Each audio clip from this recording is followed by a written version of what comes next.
Yesus senantiasa hidup di dalam hati kita, kita hidupkan Dia, ya, di dalam hari lepas hari. Bukan kita dipertobatkan terus selamat selamanya, bukan itu ya. Statement itu tidak berlaku ya.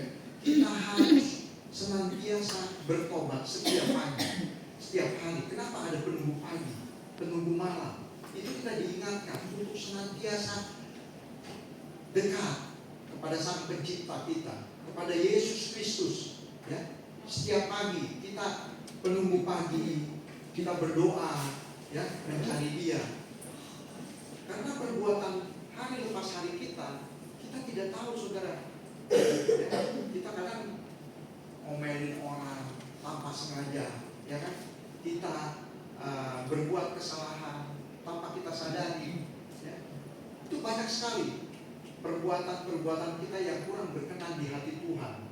Untuk itu kita senantiasa bertobat setiap hari, ya, setiap pagi, bahkan malam. Kita ingat kepada Dia, Sang Pencipta, ya, supaya kita dipulihkan agar kehidupan kita sesuai dengan Rasul Paulus contohkan, ya. Dia mencontohkan kita, ya, bukan kita harus bertekun dalam iman setiap hari. Jadi hari lepas hari kita harus terapkan itu. Kita harus bertekun. Di samping itu kita pun harus melayani, ya, melayani, karena Dia menjadi pelayan Tuhan itu tidak selalu senang, ya.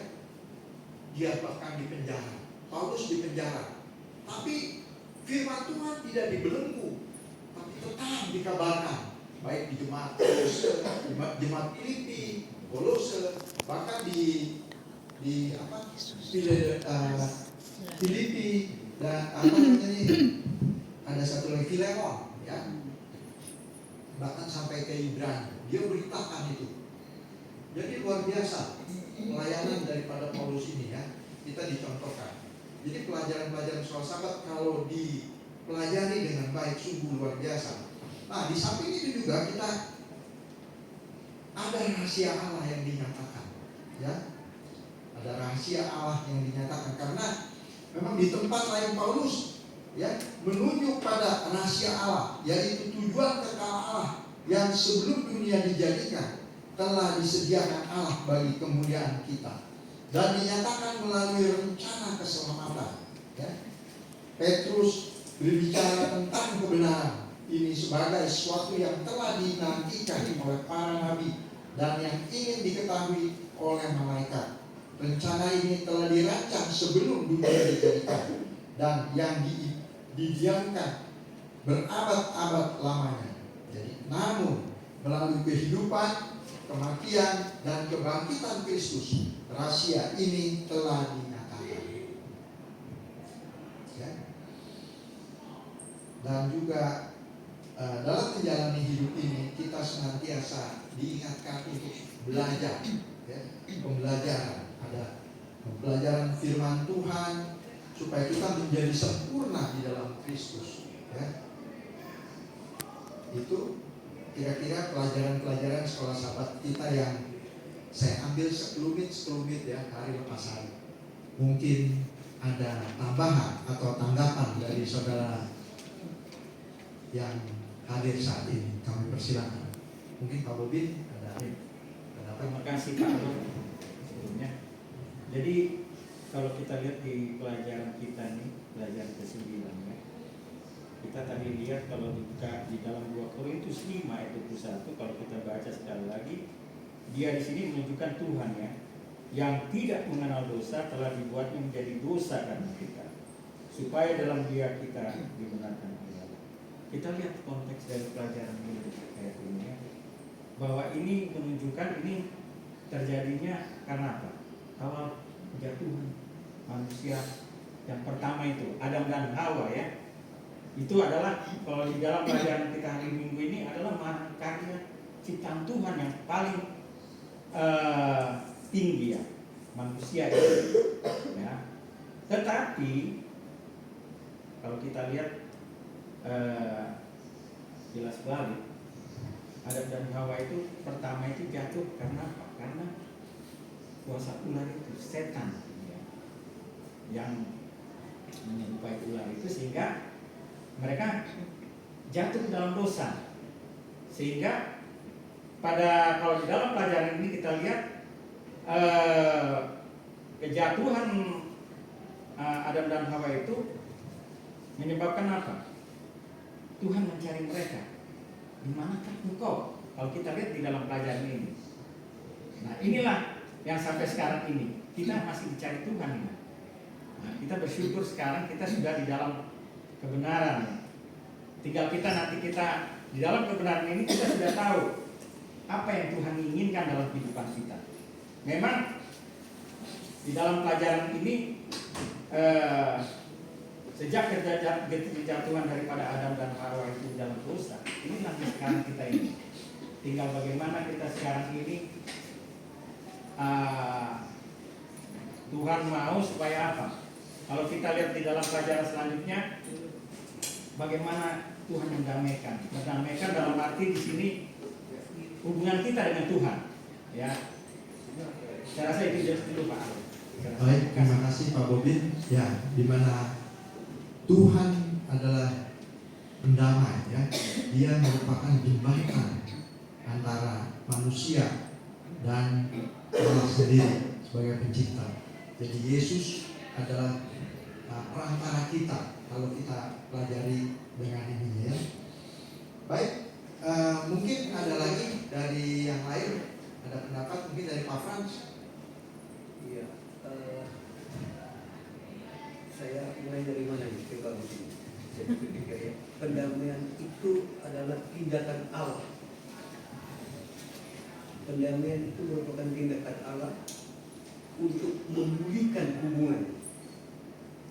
Nah, secara verbal demikian, tindakan Allah kepada manusia, pada sahabat kita dan pada kosmik, pada manusia. Berarti di situ ada inisiatif, menurut saya ada inisiatif. Nah, tindakan pendamaian ini yang diberikan kepada manusia oleh Allah, ini harus direspon oleh kita. Ya, harus mempengaruhi kehidupan kita. Bagaimana pendamaian, bagaimana pendamaian itu diberikan melalui kayu salib dan segala macam itu bisa dipelajari kita. Tapi secara verbal ini harus direspon oleh kita. Pendamaian diberikan, ini harus direspon. Itu satu. Yang kedua, pendamaian dan harapan ini adalah rencana Allah yang kekal, rencana Allah yang bukan dadakan, Pak. Bukan karena panik lihat manusia jatuh, tapi rencana perdamaian dan harapan ini sudah disusun oleh Tuhan sebelum kita berdosa. Jadi alangkah anunya kita kalau kita tidak merespon perdamaian ini, Pak. Ini harus merubah kehidupan kita. Ini harus berubah kehidupan. Bagaimana caranya mengubah ini? Ini yang menarik ini, Pak. Bagaimana cara mengubah ini? Itu dikatakan pendamaian itu, perubahan itu harus terus menerus dijalankan perdamaian itu. Di situ perlu ketaatan, tidak pada saat dibaptis saja, tapi itu harus terus dalam kehidupan. Henok 300 tahun, bukan 3 bulan, bukan seperti terus menerus. Nah, selama ini kalau ini respon dari pendamaian dari Tuhan ini kita tidak pelihara terus menerus, ya nggak ada gunanya. Aku tidak mengenal engkau, kata Tuhan. Sementara itu lupa kita berdamai. Terima kasih Pak Frans. Seperti yang tadi saya katakan, ya, bukan orang bertobat sekali selamat tetap seterusnya selamat. Ya, kita harus berhubungan, mengadakan satu perubahan dalam kehidupan kita agar pendamaian di dalam antara Kristus yang berikan pendamaian itu kepada kita boleh nyatakan, ya, terapkan di dalam kehidupan kita. Jadi senantiasa kita harus dekat kepada Dia, ya, melalui firman-Nya, belajar firman, supaya kita menjadi sempurna di dalam Kristus itu. Dan kemudian bukan seperti yang tadi Pak Frans katakan, itu rahasia Allah sebetulnya yang dinyatakan itu, ya. Sudah lama diam dan ini dinyatakan. Mengapa Allah begitu mengasihi kita sehingga Ia rela memberikan Yesus, harta surga yang tak ternilai, demi keselamatan kita, akan menjadi pokok pelajaran kita sepanjang kekekalan. Namun satu hal yang kita ketahui, Kristus telah mati untuk semua orang, supaya mereka yang hidup tidak lagi hidup untuk dirinya sendiri, tetapi untuk Dia yang telah mati dan telah dibangkitkan mereka, ya. Sebagai hasilnya, semua orang yang percaya kepada Kristus, baik Yahudi maupun non-Yahudi, ya, menerima bagian yang sama dalam janji-janji Allah melalui Injil yang telah dipersatukan dalam satu tubuh, yaitu gereja, ya. Itu rahasia Allah dinyatakan. Dan ada lagi mungkin yang berpendapat, ya, kalau bisa Saya tambahkan lagi Pak. Jadi kalau dibilang, kalau bicara dengan pendamaian ini, sebenarnya ini rancangan Tuhan ini sudah ada sejak apa? Sebelum penciptaan terjadi itu sudah ada. Tadi Tuhan mengharapkan semua ciptaan itu, terutama manusia pada saat itu, adalah untuk apa? Supaya hidup kekal. Ya. Tapi memang rencana pendamaian itu sudah ada sejak apa? Sebelum ada dunia diciptakan. Nah sekarang ini bagaimana kelanjutannya? Sekarang kita sudah tahu, kalau dalam pelajaran ini dikatakan Yesus sudah datang ke dunia ini, Dia hidup, mati, bangkit, dan Dia naik ke surga. Itu sebenarnya kalau dibilang rahasia daripada, kalau kita lihat pelajaran hari rahasia Allah yang nyatakan itu, yaitu tadi melalui kehidupan, kematian, dan kebangkitan Kristus. Rahasia ini telah dinyatakan. Jadi, nah sekarang kita ini di zaman era globalisasi ini, bagaimana kita ini?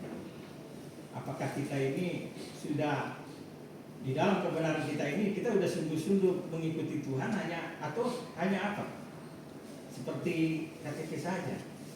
Nah, Tuhan menghendaki di sini supaya kita ini hidup apa? Tidak bercela, tidak hidup di dalam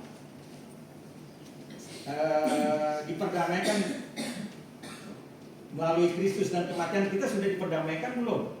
Setelah kita mungkin tadi dikatakan dibaptis, kita sudah lahir baru. Apakah kita sekarang ini sudah lahir baru? Nah, itu menjadi pertanyaan. Tapi jawabannya itu hanya dalam pribadi kita masing-masing. Nah, di sini dalam pelajaran ini juga kita ada tuntutan Tuhan dalam kehidupan kita ini. Kita mau apa seterusnya? Dikatakan kita harus apa? Menyampaikan kabar apa? Itu tadi Injil. Ada lagi nanti di dalam pelajaran ini bagaimana dengan apa Injil itu? Hari kalau nggak salah hari Rabu Kamis ya. Injil. Ya, Injil. Itu yang nanti kita harusnya setelah menerima Injil itu, bagaimana kehidupan kita ini sampai saat ini. Saya rasa itu aja gitu. Baik. Kalau saya ingin ini saya lebih sederhanakan ini Pak, lebih sederhanakan supaya kita lebih inilah, lebih ini. Pendamaian diberikan melalui Yesus. Jadi kita yang telah menerima Yesus harus mengambil posisi. Kita ini yang sudah menerima Yesus, pendamaian harus mengambil posisi yang apa namanya, yang memberi kita satu identitas baru. Pendamaian hanya bisa apabila posisi Yesus melalui salib itu dalam hidup kita. Kita harus menjadi mendalami satu kehidupan yang baru. Itu penting. Artinya kita harus hari demi hari bertumbuh. Itu maksudnya, kita harus bertumbuh. Bagaimana kita bisa bertumbuh? Pertanyaan, bagaimana kita bisa bertumbuh? Ya ini dijelaskan. Kembali lagi kepada hanya melalui Yesus kita bisa bertumbuh. Mempelajari firman-Nya. Kalau saya catat di sini, kita harus mempelajari firman Tuhan, harus terima keselamatan yang dijanjikan Tuhan itu. Harus kita terima dan harus kita sampaikan itu kepada orang lain. Bagi kata Pak Bob, kita sampaikan kepada orang lain keselamatan. Berita pengharapan itu. Pengharapan itu boleh buat karena iman, Pak, karena kepercayaan. Jadi pengharapan kita itu akan redup apabila kita tidak menyelami akan arti posisi Yesus dalam hidup kita. Baik, terima kasih Pak Frans. Jadi kita bertobat bukan hanya bertobat cukup, ya, tapi kita harus aplikasikan dalam kehidupan kita. Kita menjadi Kristen, kita harus mengabarkan firman Tuhan, mengabarkan Injil, kebenaran. Memang di dalam kehidupan kita, karakter kita berbeda-beda, saudara. Nggak semua orang tuh sama. Nggak semua orang sama kayak Pak Frans bisa mengabarkan Injil ke setiap orang.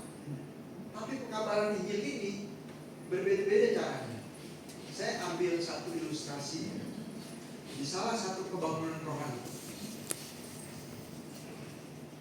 Ada pembicara, ya, pembicara sebagai itulah yang yang kita fokuskan, ya. Orang kan pembicaranya bagus kan, ramai KR-nya, ya kan. Tapi di samping itu bukan dia saja, ada juga dia akan biarkan yang membagi-bagikan Tuhan. Itu pun bekerja untuk Tuhan, saudara. Tanpa dia, mungkin orang nggak mengenal itu. Jadi saya kasih ilustrasi ini supaya kita tuh apapun kita, siapapun kita boleh berperan untuk kemajuan gereja ini.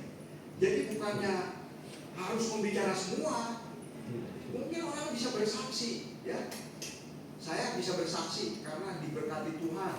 Tuhan menolong saya bisa bagikan kesaksian itu kepada mereka yang belum mengenal. Ada yang begitu. Ada juga yang cuma memberi. Dia cuma punya uang, dia beri. Oh, ada KKR. Ini saya kasih uang dah untuk biaya-biaya apa gitu yang dibutuhkan.